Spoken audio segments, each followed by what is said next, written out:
नमस्ते दोस्तों, मेरे प्यारे उत्तर प्रदेश में नई सोशल मीडिया पॉलिसी इंट्रोड्यूस की गई है जिसको लेकर बवाल मचा हुआ है। आधे सोशल मीडिया यूजर्स कर रहे हैं, अरे ये तो हमारी अभिव्यक्ति की आज़ादी पर फिर से डाका डाला जा रहा है। और दूसरी तरफ के सोशल मीडिया यूजर्स कह रहे हैं, खासतौर से गोदी यूट्यूबर्स वगैरह, कि जो तुमको हो पसंद वही बात कहेंगे, तुम दिन को अगर रात कहो तो रात कहेंगे। खबर आई कि उत्तर प्रदेश सरकार ने नई सोशल मीडिया पॉलिसी प्रस्तुत की है जिसमें कि सरकार की बड़ाई करने वालों, उसकी योजनाओं को घर तक पहुंचाने वाले जो यूट्यूबर्स हैं, फेसबुक पेजेस हैं, एक्स यूज़र्स हैं या इंस्टाग्राम पे रील बनाने वाले लोग हैं, उनको एडवर्टाइज़ दिए जाएंगे सरकार की तरफ से। 2 लाख से लेकर 8 लाख तक का एस्टीमेट है उनकी औकातानुसार, मतलब जिसके जितने सब्सक्राइबर्स फॉलोअर्स होंगे, जितने व्यूज़ आते होंगे, उसके आधार पर उनको पैसे दिए जाएंगे। और जो लोग आपत्तिजनक कंटेंट डालेंगे, अश्लील कंटेंट डालेंगे या देश विरोधी कंटेंट डालेंगे, उनको उम्र कैद तक की सज़ा हो सकती है, जेल तो हो ही सकती है। ये खबर बाहर आई और बवाल मचना शुरू हो गया। और मुझे लगता है कि इसमें इतना गुस्सा होने की कोई ख़ास ज़रूरत है नहीं। देखिए, सरकार जो है वो आप लोगों को रोज़गार का एक मौका दे रही है। सबके हाथ में 1.5 GB डेटा वाला एक स्मार्टफोन है। जियो वालों ने महंगा कर दिया है अभी, लेकिन सस्ता था तभी क्या कर रहे थे, महंगा हो गया तो रीले वीले बनाओ, नंगा नाच करो, जितना ज़्यादा रीले बनाओगे, फूड व्लॉगिंग करो, या इधर उधर चले जाओ पहाड़ों पे, नहर में नंगे होकर नहाओ। नहीं, अश्लीलता वाले नहीं डालना है। कुल मिला के उस पर इतने तरह के कंटेंट डाल सकते हो। IAS PCS वगैरह आजकल पुलिस वाले ये सब डाल रहे हैं, उस पर मोटिवेशन वाले वीडियो, बढ़िया धना चौकड़ी वाली रील डाल रहे हैं। तो आप इनको सबको डालिए और उसके बाद ढेर सारा पैसा कमाइए, सरकार आपको पैसे देगी।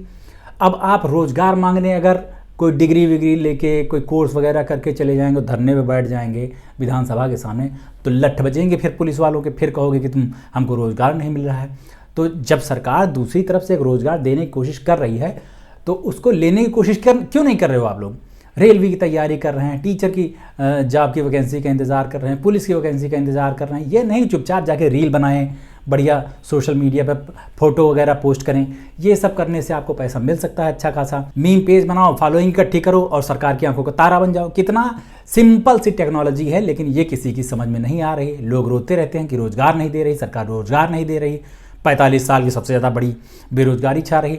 अरे जब सरकार तुमको खुद रास्ता बता रही है रोज़गार हासिल करने का, तो तुम चाहते नहीं लेना, उसके बाद उम्मीद करते हो तुमको एकदम आके मुंह में घुट कर आए। ऐसा थोड़ी होता है यार। लेकिन दूसरे वाली जो कैटेगरी है ना, जिनको जेल भेजा जाएगा, उम्र कैद होगी, उस मामले में मेरा थोड़ा सा कन्फ्यूज़न है। और जो कोई भी समझदार इंसान होगा, अगर कंगना रनौत की तरह उसकी बुद्धि एकदम चौपट नहीं हो गई है, तो वो ये सवाल ज़रूर करेगा कि आपत्तिजनक कंटेंट, देश विरोधी कंटेंट आखिर क्या होगा। मतलब ये है कि पिछले कुछ समय में सरकारों ने जिन पत्रकारों पर FIR दर्ज कराई है, जिन यूट्यूबर्स पर FIR दर्ज कराई है, जिनको जेल भेजा गया है, वो सब सरकार से सवाल करने वाले थे किसी न किसी तरीके से।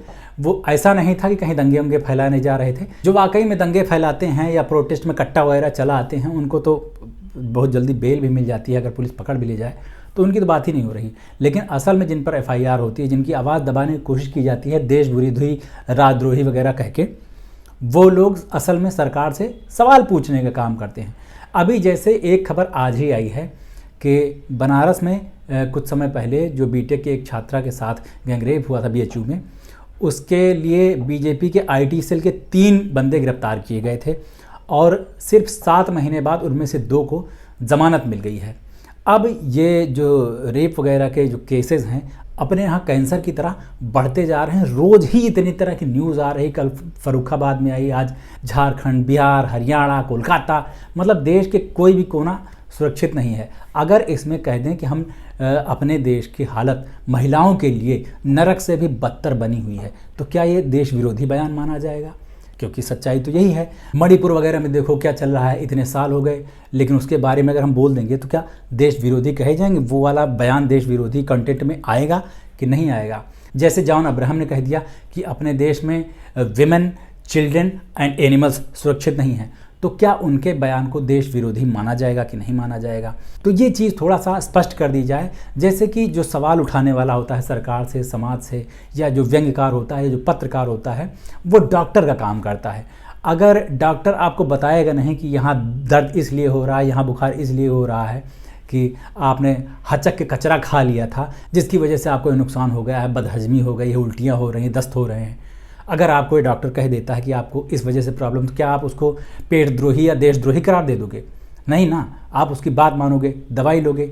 जब आप बीमारी को रिकॉग्नाइज ही नहीं करोगे तो कैसे पता चलेगा आपको कि हमको बीमारी है, हम ठीक कर लेंगे? समाज के साथ, देश के साथ, सरकारों के साथ वही तो समस्या है। तो ये थोड़ा सा क्लियर करना पड़ेगा कि देश विरोधी बयान क्या होते हैं। बाकी वो जो सोशल मीडिया इन्फ्लुएंसर्स को पैसे देने वाली बात है उसमें कमी नहीं है, दो, हचक के पैसा दो, लेकिन उसमें डिस्क्लेमर होना चाहिए, साफ साफ लिखा होना चाहिए। जैसे अखबार में ऐड दिया जाता है, टीवी पर प्रचार आता है, तो उसमें लिखा रहता है साफ साफ कि ये सरकार, ये पैसा दिया गया है, तो उसके बाद ये प्रचार आ रहा है, लोग समझ जाते हैं कि ऐड है। उसी तरह सोशल मीडिया इन्फ्लुएंसर्स भी अगर सरकार के दिए हुए पैसे से ऐड कोई कर रहे हैं तो साफ साफ बताएं, डिस्क्रिप्शन डालें कि ये ऐड है, इसका हमारी बकैती से, फूड व्लॉगिंग से या नाचने से इससे कोई लेना देना नहीं है। हम चाहे भजन गा रहे हैं, चाहे कीर्तन गा रहे हैं, और उसके बीच में हमने सरकार के कामों की तारीफ़ कर दी है, इसके लिए दरअसल सरकार ने पैसे दिए हैं।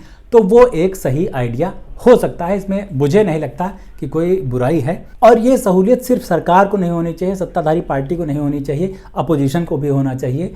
जैसे बड़े बड़े अखबारों में आम आदमी पार्टी, कांग्रेस, बीजेपी सब ऐड देती हैं, उसी तरह सोशल मीडिया इन्फ्लुएंसर्स को भी देना चाहिए।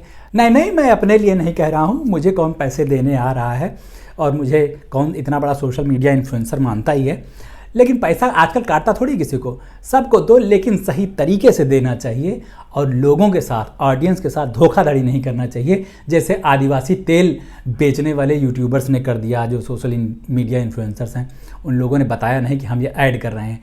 तो ये थोड़ा ऑडियंस को भी सोचना चाहिए कि उनका चूर बनाया जा रहा है, और सोशल मीडिया इन्फ्लुएंसर्स को भी पता चलना चाहिए कि ऑडियंस के साथ गद्दारी करना बंद कर दें। बाकी सरकार हमारी चाहे जो कुछ भी कहे, हम उसकी पूरी हाँ में हाँ मिलाएंगे। डर तो हमको भी लगता है यार कि सारी रात धूप में खड़ा ना कर दें कहीं मेरी कोई देश विरोधी कंटेंट देख के, तो डरना लाजमी है। इतना ज़्यादा खुल के नहीं बोल सकते हैं अपन, जितना भड़बड़ा के कंगना रनौत बोल लेती हैं उतना बहादुरी भी मेरे अंदर नहीं आई है।